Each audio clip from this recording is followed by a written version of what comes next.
ശരിക്കും മനസ്സിനെ വല്ലാണ്ട് വേദനിപ്പിച്ചൊരു വീഡിയോ ആണ് നിങ്ങൾ കണ്ടുകൊണ്ടിരിക്കുന്നത്. സ്വന്തം ഭർത്താവിൻ്റെ ശവശരീരം ഒരു വൃദ്ധയായ അമ്മ ഏറ്റുവാങ്ങുന്ന ഒരു വീഡിയോ.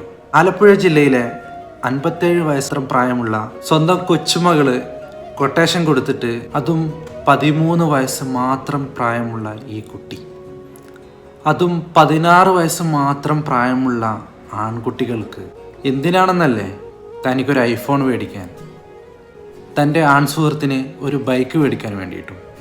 എന്താല്ലേ, വീട്ടിൽ ആളില്ലാന്ന സമയം നോക്കി 3 ആൺകുട്ടികൾ ബാത്റൂമിൻ്റെ വെന്റിലേഷൻ തകർത്ത് വീട്ടിലേക്ക് കടന്നു. ആ വയോധികനെ കെട്ടിയിട്ട് ശ്വാസം മുട്ടിച്ചാണ് കൊലപ്പെടുത്തിയത്. ഈ കൃത്യം വീഡിയോ കോളിലൂടെ ലൈവായിട്ട് കാണുകയാണ് ഈ പെൺകുട്ടി. എൻ്റെ മകളെ ഡെലിവറി കാരണം ഹോസ്പിറ്റലിൽ അഡ്മിറ്റ് ആയിരുന്നു.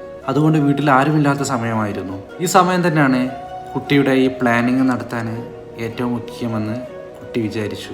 ആ ജനിക്കാൻ പോകുന്ന കുഞ്ഞിനെ ഒന്ന് കാണാൻ പോലും ഈ അമ്മാവിന് ഭാഗ്യം കിട്ടിയില്ല. പോലീസിന് സംശയം തോന്നിയിട്ട് നിരന്തരമായ ചോദ്യം ചെയ്യലിലാണ് കുട്ടി ഈ കാര്യം സമ്മതിക്കുന്നത്.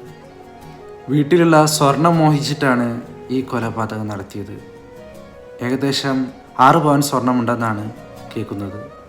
എന്തായാലും പോലീസ് കേസെടുത്തിട്ടുണ്ട്. ഇങ്ങനെ ഒരു അവസ്ഥ വേറെ ആർക്കും വരാതിരിക്കട്ടെ.